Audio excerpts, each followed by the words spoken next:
on va pouvoir accueillir l'intervenant suivant, qui se prénomme Arnaud, Arnaud de Machines et compagnie. Je vous annonce que pour moi, c'est une découverte, donc je suis ravi de pouvoir découvrir des choses pendant ces webinaires AFMEX. J'espère que pour vous, c'est la même chose. Et donc, j'attends avec impatience l'intervention d'Arnaud pour qu'il puisse nous raconter de quoi il s'agit. Merci à toi. Donc, bonjour à tous et merci de me recevoir au sein de ce webinaire. Vous m'entendez bien? Parfaitement, on a le son, l'image, très bien. Parfaitement. Et l'image aussi, vous avez ma présentation. On a ta présentation en plein écran et ton image, bon, ça saccade un petit peu ta vidéo, mais dès que j'aurai fermé la mienne, ça ira beaucoup mieux. D'accord. Bon, l'important, c'est la Joey. présentation. Si ça pose un problème, je fermerai la vidéo. On t'avertit s'il y a un problème. Ok, super, merci beaucoup. Donc, bonjour à tous. Donc, je tenais d'abord à remercier l'AFMEX de me recevoir au sein de ce webinaire. Machines et compagnie, en fait, c'est une jeune société qui a été créée cet été, dont je suis le gérant. Je vais. Hop. Donc, je vais vous présenter la société, plutôt nos compétences que nos produits. Vous l'aurez compris, comme elle a été créée au mois d'août, on n'a pas développé toute une gamme de matériel pour l'expérimentation encore. On a quelques pistes que je vais vous présenter. Mais là, le sujet, c'est plutôt de présenter la société, de présenter les compétences qu'on peut apporter au milieu de l'expérimentation agricole. Donc, on est situé à Assat, c'est une petite ville, un village à côté de Pau, dans le sud-ouest. L'objet de notre société, c'est de la conception et la fabrication de machines. Alors, on s'adresse plutôt à des marchés de niche. Alors, ce qu'on appelle marché de niche, nous, c'est pas de la machine unitaire. On s'intéresse à des productions de machines de 2 à 3 machines minimum par an. Voilà, ce qui correspond bien à votre marché. Pour bien comprendre les marchés de cible de la société, je vais me présenter un peu plus personnellement et après je repartirai sur les marchés cibles. Donc en fait, moi je suis fils d'agriculteur, j'ai fait des études agricoles jusqu'au BTS. Passionné de mécanique depuis mon plus jeune âge, en fait, j'ai tourné après vers l'ingénierie mécanique et donc j'ai fait une école d'ingénieur génie mécanique. J'ai 20 ans d'expérience dans le développement de produits et la gestion de fabrication de machines, vraiment de machines spéciales pour les marchés de niche. Hein. Donc j'ai passé 8 ans dans la société DUG qui était spécialisée dans la pulvérisation pour le milieu agricole. La société avait développé aussi, donc on développait des machines pour la viticulture essentiellement, arboriculture et maraîchage. Et on avait développé aussi une gamme de produits dédiés à expérimentation. Ensuite, moi, j'ai changé de société. Je suis passé chez HEP Industrie. Donc là, c'était une société qui était un peu plus orientée sur des machines de travaux publics, hein, réseau, des machines pour entretenir les réseaux télécoms et électriques, hein, des véhicules spéciaux. Et on avait aussi une petite gamme, une petite machine qui était vraiment dédiée à l'expérimentation. C'était des systèmes de pesée d'essai autonomes. Voilà, donc en fait, j'ai été dans des entreprises chez Dug, on était moins d'une dizaine de personnes, et la dernière entreprise où je suis passé, on était une cinquantaine. Donc, je repars sur mes marchés cibles. Alors, vous l'aurez compris, l'expérimentation agricole, c'est le seul marché qui m'a suivi tout au long de ma carrière dans la pulvérisation et après dans les systèmes de pesée.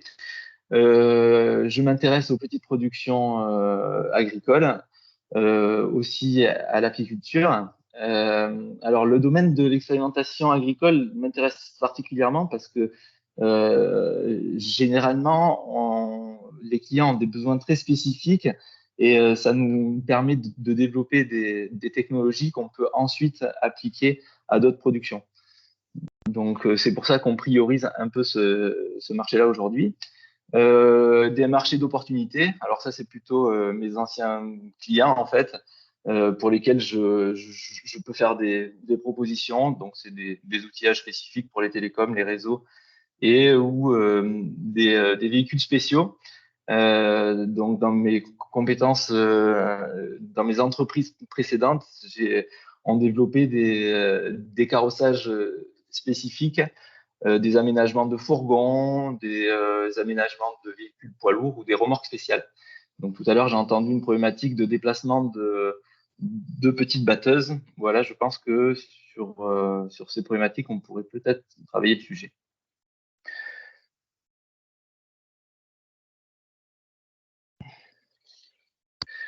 Donc, nos engagements, donc ça, c'est nos engagements, le développement de produits, je passe à la diapo suivante. Le principe, nous, notre démarche, c'est qu'on développe des produits à la demande des clients. En fait, on ne va pas cibler un marché et développer un produit pour un marché cible, on va plutôt être à l'écoute des besoins clients et développer un produit pour un client d'abord cible, et après, on va aller chercher le marché derrière. Les phases de développement, donc souvent ça passe par l'étude d'un cahier des charges préliminaires. Si le client n'en a pas, on le co-construit pour pouvoir après répondre par une offre technique et financière et après dérouler le process d'étude jusqu'à la livraison de la machine. Alors nous, en fait, on s'attache, c'est pareil, on est jeune entreprise, un peu start-up industrielle, mais on n'est pas là pour développer des produits de rupture. On compose, on fait de la machine innovante en associant en fait des technologies connues et éprouvées. On a la chance aujourd'hui, c'est qu'on a un panel de technologies qui est énorme, donc on peut vraiment répondre à des besoins très spécifiques. Nos engagements clients, donc comme je vous en ai parlé, donc expertise et analyse du besoin client. Donc ça, c'est vraiment notre valeur ajoutée première. C'est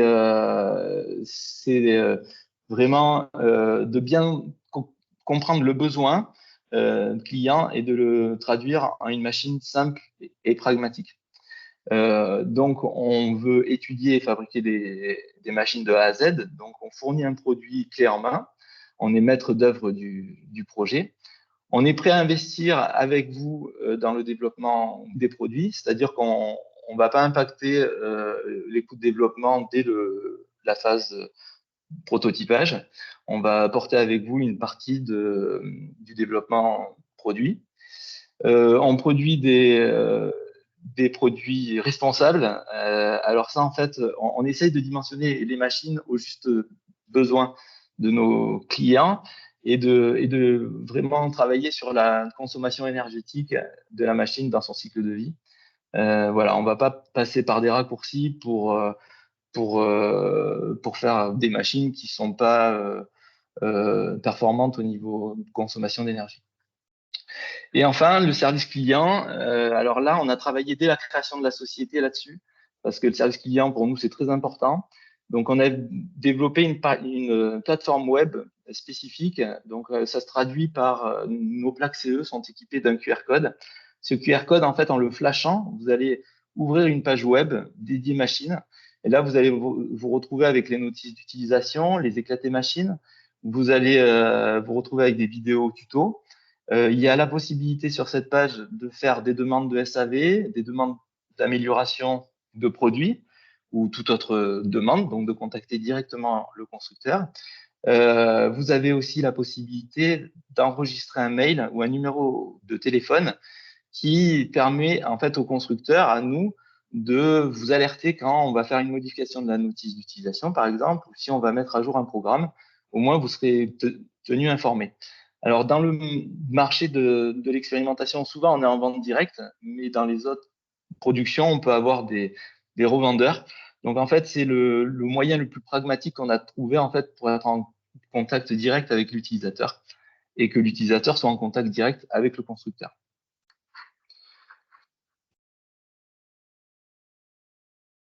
Donc, nos valeurs, rapidement, responsabilité, je vous en ai parlé un peu précédemment, agilité, donc on s'attache à proposer des machines d'être le plus pragmatique possible, le lean développement, donc on est vraiment en développement itératif, on n'a pas peur de ça, on préfère faire de l'amélioration continue que passer beaucoup de temps au développement d'un premier produit. On digitalise à fond nos processus pour gagner du temps dans nos process et de l'argent dans des opérations à faible valeur ajoutée. Honnête, ben, on saura reconnaître nos erreurs, et si vous venez nous voir avec un projet où on sent qu'on n'a pas de valeur ajoutée à vous apporter, on saura vous dire que on préfère ne pas travailler ensemble. La technicité, je vais vous le présenter en suivant. Donc maintenant, je vais m'attarder un peu sur nos compétences. Donc c'est vraiment ce que je vais vous présenter là, dans cette présentation. Donc en fait, Machine et Compagnie, en fait, c'est une équipe d'associés avec des compétences très diverses qui permet de répondre vraiment à des besoins spécifiques. Donc de la conception et fabrication mécanique, du développement de systèmes d'information et d'interfaces, du développement et fabrication de cartes électroniques sur mesure, et la connaissance des réglementations en vigueur. Donc la conception et la fabrication mécanique, alors ça c'est peut-être c'est moi qui porte peut-être le plus cette compétence pour l'instant au sein de l'entreprise. Donc on développe, on a un logiciel de conception, donc on modélise, on simule numériquement nos machines. On est capable de définir des transmissions les plus adaptées à vos besoins, hydrauliques, mécaniques, électriques. On est capable d'intégrer des automates, des systèmes de sécurité, donc de l'électricité embarquée. En fabrication, donc moi j'ai une grande expérience dans le suivi et la gestion d'ateliers de production, surtout en structure mécano-soudée, montage mécanique, hydraulique et électrique, réglage mise au point, des remorques spéciales, routières, agricoles et des équipements spécifiques sur véhicules. Alors aujourd'hui, en fait, la société est petite, hein, on va essayer de croître doucement mais sûrement. Donc, on a pour ambition de maîtriser toute notre chaîne de production, mais aujourd'hui, on est plutôt sur montage, réglage, mise au point et bien sûr les étapes de conception en amont. Donc là, je vous ai mis deux exemples de machines que j'ai pu développer dans ma vie professionnelle. Donc là, c'était des panneaux récupérateurs dans la société d'Hugues. Et là, dans ma dernière expérience, on développait des grues mobiles comme ça pour implanter des pylônes avec des moteurs de forage, essentiellement sur des véhicules. Voilà, ça vous donne une petite idée des types de machines qu'on peut développer. Développement de systèmes d'information et d'interface. Donc là, c'est un de mes associés vraiment qui est spécialisé là-dedans. En fait, il a, pareil, 20 ans d'expérience dans la logistique industrielle et le développement de systèmes d'information. Donc, en fait, on sait se coupler à vos systèmes d'information en API, web service ou EDI pour aller chercher des informations. On sait traiter de la donnée, agréger, calculer en fonction des systèmes. On trouve des solutions. Et enfin, développer des interfaces utilisateurs web, mobile ou PC. Donc, en fait, ça va dépendre un peu de ce qu'on veut faire. Hein. Par exemple, si on veut faire une interface homme-machine, on va plutôt partir sur du développement mobile. Par contre, si on veut traiter de la donnée et afficher des reportings de capteurs, on sera plutôt sur des interfaces web. Voilà, donc on connaît plusieurs codes de développement. Ça, ce sont des compétences aussi qui sont indispensables en interne chez nous, parce qu'en fait, ça nous permet de bien digitaliser nos process et d'avoir une bonne traçabilité. Ce qui est très important en fait quand on développe des machines spéciales, c'est que en fait, comme on est souvent sur des développements itératifs, pour avoir un bon suivi du parc machine qu'on met en place, il est très important de retrouver les plans d'origine, les gammes de fabrication et tout le SAV qu'on a pu faire sur une machine. Donc en fait, tout ce développement lié au système d'information vous apporte aussi beaucoup de services. Donc enfin, une troisième compétence qui vient lier les deux premières, c'est la compétence de développement et de fabrication de cartes électroniques. Donc là, c'est un associé qui a une entreprise. Donc en fait, c'est quelqu'un, pareil, 20 ans d'expérience dans le développement de cartes. Donc il a travaillé pour les pétroles, il a travaillé pour la recherche en fait, et il a travaillé pour l'armement. Il a monté une entreprise il y a quelques années spécialisée dans le développement de systèmes d'alerte. Donc il fait notamment tout ce qui est pendentif et montres connectées pour les personnes âgées. Il fait aussi tout ce qui est système d'alerte pour les travailleurs isolés. Donc, voilà, il a une très bonne maîtrise de la transmission de données analogiques et numériques et il sait utiliser différents réseaux, donc GSM, LoRa, Wi-Fi, Bluetooth, et il a une compétence particulière sur le développement d'antennes. Donc, il faut savoir en fait que quand on développe une carte GSM, par exemple, ce qui fait la qualité souvent de la liaison, c'est l'antenne. Et donc, il a vraiment une capacité à faire des systèmes qui ont des bonnes portées. Voilà. Qu'est-ce que vous dire de plus là-dessus? Oui, donc on peut aussi faire des cartes sur mesure pour faire du traitement de données ou du pilotage de moteur.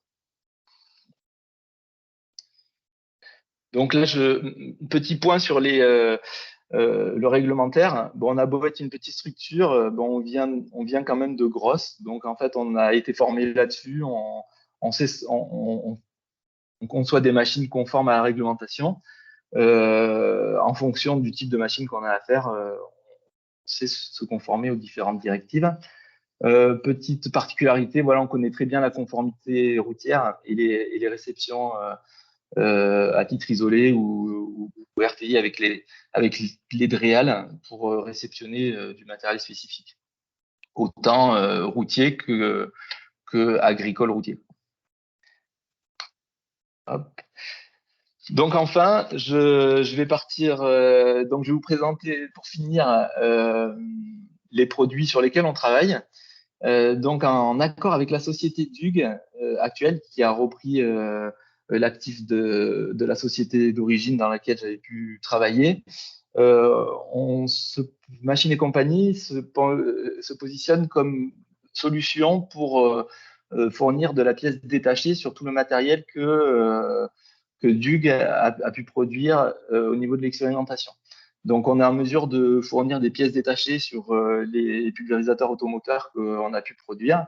On est en mesure de fournir des pièces détachées sur les pulvérisateurs à dos et on travaille sur une solution en fait de rétrofit des pulvérisateurs à dos qui ont été produits par la société DUG.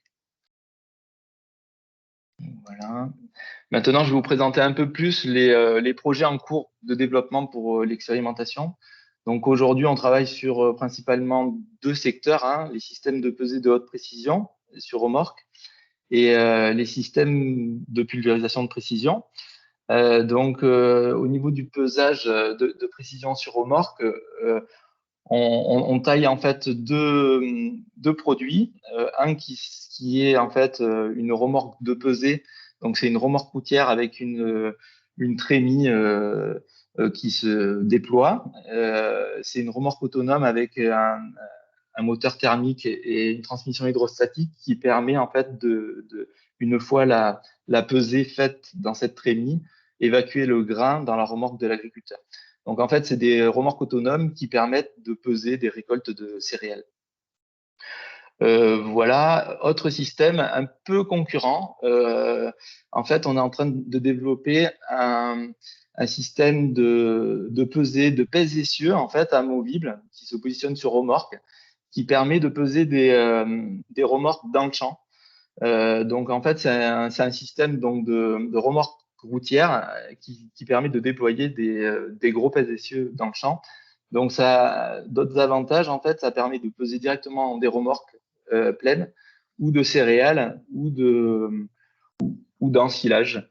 Voilà, donc c'est pas tout à fait les mêmes cibles. La remorque routière avec la trémie fait 3 mètres cubes, donc c'est pour des petits essais. La remorque pèse essieux, là c'est sur, on peut peser Là, on était en train de dimensionner le projet pour poser des remorques à double essieu. Voilà, système de pulvérisation. Alors, on s'intéresse aussi à d'autres secteurs que l'expérimentation. On a quelques demandes pour faire de la pulvérisation pour le maraîchage. Donc, on va travailler sur un jet porté avec une turbine électrique, faible consommation d'énergie. Voilà, et en fonction des demandes qu'on aura sur les rétrofits des anciens pulvérisateurs d'eau, on est prêt à développer aussi un nouveau pulvérisateur à dos, voilà, qui serait peut-être plus léger que ce qu'on a pu faire à l'époque et avec des fonctions complémentaires aux besoins. Voilà rapidement. Il me reste du temps un petit peu ou pas? Un tout petit peu, on a démarré en retard, donc je ne sais pas combien il vous en reste, mais... Ouais, non, juste, par exemple, là, je présente une demande que j'ai eue la semaine dernière qui, en fait, cumule, c'est un bon exemple de choses qu'on peut faire qui cumulent nos compétences respectives. On nous a demandé de faire un piquet autonome géolocalisé avec un appareil photo dessus qui prendrait en fait des photos et qui les enverrait via un réseau faible débit sur un serveur web. Donc ça permettrait en fait aux personnes qui font de l'expérimentation d'avoir une vision de leur parcelle. Donc on pourrait prendre quelques photos par jour et les transmettre sur une plateforme web que vous pourrez consulter. Voilà, donc là c'est juste à la préétude, hein. On n'est pas du tout, mais bon, c'est typiquement le type de produit qu'on peut proposer. Voilà, donc juste pour conclure, donc on est une jeune entreprise avec des compétences très complémentaires pour répondre à des besoins très spécifiques. Donc n'hésitez pas à nous contacter si vous avez des projets particuliers. Voilà, j'ai fini. Je suis ouvert aux questions. Merci à vous. Merci beaucoup, Arnaud. Ouais. Merci. Merci. Le temps que les questions arrivent, oui, c'est une belle entreprise qui s'est montée et qui est en perspective. En tout cas, il y a pas mal de corps de métier, de compétences, de partenaires impliqués dans la genèse de cette entreprise-là. Je vois que voilà, c'est assez complet. C'est assez complet. On passe de l'électronique à la construction mécano-soudée, la communication avec, sans fil. Ouais, je vois que vous êtes armé là. Vous êtes armé. On est armé, mais bon, après, on peut aussi proposer des produits simples, hein. On n'est pas, Bien sûr. on va de l'outillage à main à la machine complexe. Après, on n'a pas vocation, surtout les premières années, de développer des projets trop gros. En fait, on voudrait pas prendre de risques dans notre développement, donc on va pas se lancer sur des gros projets de développement. On veut pas prendre de risques. Qu'est-ce que vous appelez gros? Est-ce que c'est une somme? Est-ce que c'est une taille? Est-ce que c'est les deux liés en fait. Si vous voulez, moi dans ma dernière expérience, on faisait des machines autour de 250 000 euros. En fait, moi aujourd'hui, je partirais pas sur ce type de projet. C'est pas possible. Il y a trop d'investissements à mettre en place au démarrage et en même temps trop de risques derrière. Voilà. Donc je préfère prendre plusieurs petits projets que de prendre des gros. Déjà, avec des projets autour des 50 000 ou autour des 30 000 euros dans l'expérimentation, on peut faire des choses qui rendent service. C'est plutôt nos cibles sont plutôt là, moins de 30 000. D'accord, très bien. Eh bien, écoutez, moi, j'ai plein de choses qui phosphorent dans ma tête, mais ça ne concerne que Hervalis et moi.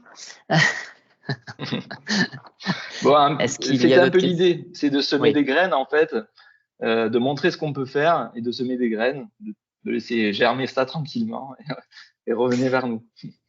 Là, aujourd'hui, on a un public qui est réparti un peu partout en France, voire même à l'étranger, parce qu'hier, on avait des instituts belges et aujourd'hui, on a peut-être d'autres nationalités qui nous écoutent et nous regardent. On verra ça ce soir au débriefing. Mais pour gérer la distance sur l'accompagnement du client, sur la collecte du besoin, la conception, enfin l'identification des contraintes et puis la genèse des premiers traits de crayon, on va dire des premiers plans, est-ce que la dématérialisation vous aide et vous êtes équipé pour pouvoir gérer ça, ces premières phases à distance? Bon, maintenant, il y a plein d'outils en fait qui permettent de travailler à distance. Donc, comme on le fait aujourd'hui par visio, on peut se déplacer quand même. Okay. Ça marche encore. Et après, même au niveau des modèles, en fait, comme on fait tout en conception 3D, on peut quand même discuter autour de modèles qu'on s'envoie et se mettre d'accord sur des systèmes. Donc non, bon, pour travailler à distance, bon, la France est grande, mais bon, ça on marche. arrive quand même à se trouver. Pas de Même si on souci. doit aller en Non. Belgique, d'autres secteurs Ouais, y a pas de très souci. proches de la France, ça fonctionne. Ok. Après, voilà, le problème de la distance, c'est plutôt un souci de SAV derrière. Donc en fait, tout dépend comment ça. Enfin, nous aujourd'hui, on n'a pas encore de réseau de garage partenaire. Dans mes expériences précédentes, on avait développé ça, mais pour l'instant là, on est trop petit pour faire ça. Chaque chose en son temps. Voilà. Très bien. Juste par curiosité, au niveau de l'univers dessin 3D, vous êtes affilié à un dessinateur, enfin un fournisseur de logiciels en particulier? Ouais, on fonctionne avec Inventor Pro. En fait, c'est le concurrent direct de SolidWorks. Bon, tous les deux maintenant sont américains. Je sais que SolidWorks c'est Dassault Systèmes, mais il y a plus de parts américaines que de parts françaises malheureusement. Et non, c'est à peu près l'équivalent. Voilà. Ça permet de faire de la modélisation, du calcul de structure. Ouais, c'est un logiciel complet. Moi, j'en ai une grande maîtrise parce que je l'ai utilisé pendant 20 ans et on sait le coupler à des systèmes d'information. Donc on a fait le choix de rester là-dessus. Ah oui, c'était la robustesse et le confort pour vous, l'efficacité, quoi. Exactement. Okay. Très bien. Olivier, vois-tu d'autres questions poussées dans le fil de discussion? Non. Je pense que tout le monde est en réflexion sur des projets. Mais pour l'instant, il n'y a pas de questions. Donc, très bien. Merci, monsieur Resecki. À votre disposition. Merci à Arnaud, vous. et j'espère que les petites graines semées donneront de belles récoltes. Belle plante. Ouais. Merci à vous. Bonne journée. Merci.